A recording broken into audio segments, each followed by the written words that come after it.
Hey guys, what's for dinner tonight? In our quarantine zone, of course we're not leaving the house, although my husband, he's the only one allowed to leave the house. He's going to get some medicine for me tonight. And we haven't really been eating out, and really since it'd be like an atrocity to eat out now that I have most of my kitchen back. So tonight we are cooking a stew and some bread. So I am perfect. It's up to a boil now. I'm going to put this down in my simmering oven until my husband comes home with potatoes to put in it. Hankering for an Irish style stew. So I got some stew beef in there. I got some peas and corn and onions and mushrooms. And now I got the mixer out because I am going to make Irish soda bread. So I need to put a little more flour in here and I will have the right amount. I was looking for where I threw my measuring spoons. I'm not sure where that is now. So it's 450 grams. I need to add 50 more grams. So I got a new bag of flour because the other one now has gone. By the way, that's about right. It said 457, I think there. So perfect. That's 500 grams of flour. And I needed 14 ounces of milk. I'm gonna put this on the mixer. And it's buttermilk it calls for. Oops, one hand it's tricky on both. There. And of course I don't have buttermilk. So I put the to about like 12 and a bit ounces. And then I just poured vinegar in to get the rest. And as you can see, it's already working its magic, curdling the milk, turning my plain old homogenized into buttermilk. Let's turn off our scale, so don't forget it because I often forget it on. And the last couple ingredients are baking soda and salt. Let me get my measuring spoons. Okay, so I poured my big baking soda into this little dish to make it a little bit more manageable to reach in with a spoon. So I found my measuring spoons. Okay, it requires 1 teaspoon of both the baking soda and salt. So let me get that, put that in my mixing bowl, and this might be tricky because it's not very full, but I will do it off camera. Here is the salt. Now I'm just going to stir them up with a spoon, why not? And our milk is probably curdled enough now. I will pour that in. So you can see it's a wee bit chunky. I think it says like to sit a half an hour, but it hasn't quite been a half an hour. But I see it's bubbly, so it's done some action. Oh yeah. Nice and chunky. That's how we like curdled milk. See? Perfect. Now I'll put my dough hook on and we'll get this bread going.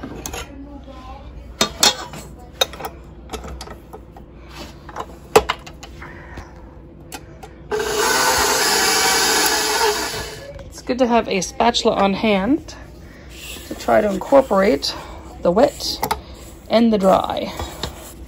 This dough is a little bit on the moist side for a bread. It's more like biscuit dough. It's a bit sticky. So,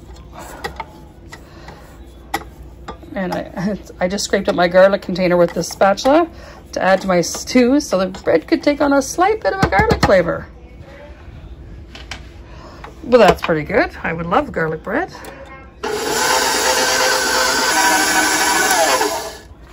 We'll do another incorporation of the wet and the dry. Make sure we scrape down our sides.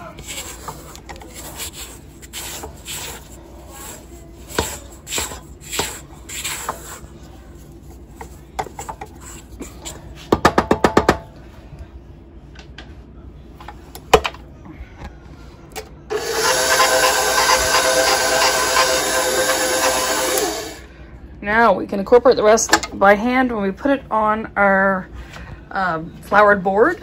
In my case, I'm using a piece of Bako Glide because I get very limited kitchen space right now, and I don't even have my sink installed yet, so this is where the sink will go. It's all full of sawdust from cutting and stuff around it, so eventually these places, these cupboards need a good vacuuming out. But I just used this the other day, so I'm going to do it again. Take a bit of that flour, put it on. Make sure you always have clean hands. I just dumped it out. It dumped out pretty good. Not much left behind. I'll take my hand maybe and try to get at any little bits, but it's actually fairly consistent with the big lump here. Didn't separate too much. So you just roll it into a ball, kind of flour the edges. Tricky with one hand. Incorporate any loose little bits. Give it a squeeze here and there. Little flour here and there. Here, I need to do this 2 hands. And voila, with 2 hands, you can make a nice little round ball. Now, I'm going to get my Dutch oven, which is actually underneath my sourdough starter, which I fed. I was going to use for a loaf for tomorrow. I need more sandwich bread, so I fed my starter. It's all ready to go as well. So I will move that out of the way. I leave it up here because it's nice and warm, and as you can see, very, very bubbly. I'm going to do this bread in here. I'm going to butter the inside of this and then put my loaf in. I had my butter on the oven, on the warming tray this morning when I was doing my egg sandwiches. I forgot it there, so it started to melt, started to seal the lid in there. So mainly, it's melting already because it's already hot. Mainly I just put my the French crusty loaf in here with the lid on. I don't butter it or anything, I just drop it in. This one calls to be buttered. Well, can't hurt to add that extra flavor. I don't know if we actually need it so it doesn't stick, but it's melted in my paper towel here. So I'll put my lid back on. Don't need anything to fall on my butter. And I'll drop my loaf in here. Now I'm gonna put her in. Now the recipe I got for this top oven, it actually calls for 30 to 35 minutes, but I found it took closer to an hour. So I'm gonna put it in there for a little longer. I'll put it in for 45 and then I'll test it. Oh, I almost forgot the most important part. The sharp knife. Cut through a nice cross in here. There we go. Hopefully that's cut enough, cut deep enough. And I'm gonna put that in the oven. And there she is. Set a bread timer for 45 minutes. And now when the potatoes come, we can add them to a stew. 45 minutes. Okay, so I decided to make a loaf. Well, actually, it's probably 2 loaves. With my sourdough starter. It called for a cup of my starter. So I put that in there. I need to have a half a cup of melted coconut oil. So I have it over here in the hot AGA, melting away. A cup and a half of filtered water, which of course we have well water. It's even better. I believe it's a teaspoon of salt and a half a cup of honey. I thought I'd try to use these bears up. And I have other honey here, but when you put honey in after oil's been in here, it'll slide right out. So once I dump the oil out, I'll pour the honey in, whatever we get to the half a cup mark. And this one I had these on the stove actually. All my honeys and maple syrups on the stove because it stays liquid. We learned that little trick. You buy them at Costco in a plastic container, you know, jumbo size, and before you know it, it's rock hard. So we put them in hot water, tried to microwave it. That doesn't work really well. It actually melts the plastic. So when you do get it out, we put it in glass because you can take the lid off that and microwave it. But leaving it here where it's hot all the time, well, it's perfect actually. I have my oven temperature gauges here. So this thing is already a little over 100 degrees Fahrenheit all the time. This is always hot to the touch. And if I think my oven's acting strangely, I'll put them in just to see what it's doing. So I got 2 of them because there are 4 ovens, and I got the potatoes going on here for the Irish stew. Since that's in there simmering away, I thought I'd get the potatoes cooked before I dump them in.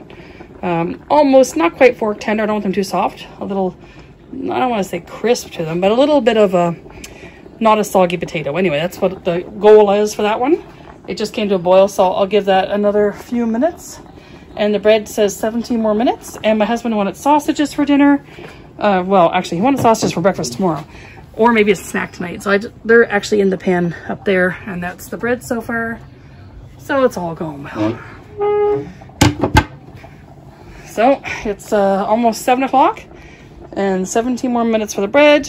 The potatoes will be done by that time. This will have simmered.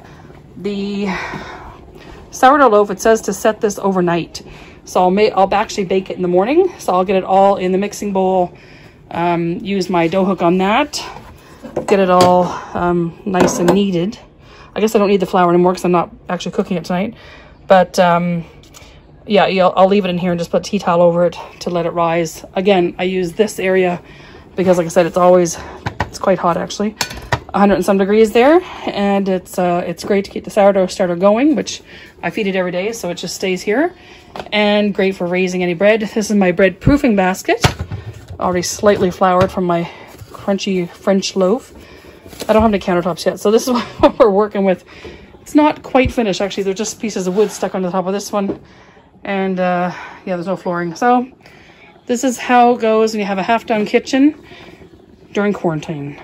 Tablespoon of salt, my half cup of honey, half a cup of coconut oil, and my 1 cup of starter in there. And now I need to add 6 to 7 cups of flour. Also, my bread timer went off, so I'm going to pull that out of the oven. Only half cups of water, and I put 6 cups of flour in, and we'll see how that goes. It's not exact measurements because you don't know how wet your sourdough starter is to start with. Everyone's sourdough starter is going to be a little different. So if it's too wet, you add more flour. Too dry, add more water. It's very simple. It should look like a ball of dough when you're done.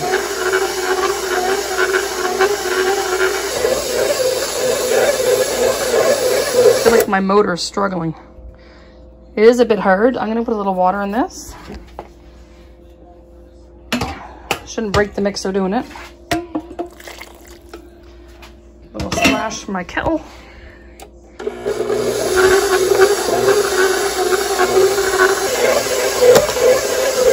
I think it's knocking it out of the thing. That's what's happening. It wasn't me not seating it properly, it's knocking it out. Let's check. It's pretty sticky now that I added the water, but it's tough, very tough. She says you're supposed to, I got this recipe from Farmhouse on Boone, and it says you're supposed to knead the dough till it's stretchy. You can do it by hand or do it with the hook in the mixer. Let's see if I can keep going a little bit more.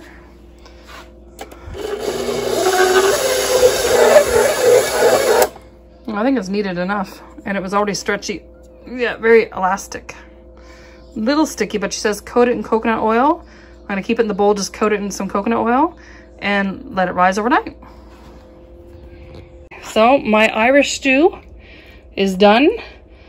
Peas, corn, potatoes, onions, garlic, beef, some tomato paste, which I didn't really stir well enough, it looks like, and salt and pepper, and beef bouillon with a little bit of flour to make that gravy. I just added the amount of liquid I'd want to have. Willem hates soup, so this is a little between soup and stew. Bread, piping hot. Where I had cut it open, the middle popped right up. Beautiful. It's gonna be delicious with some good butter. Don't forget to hit the like button.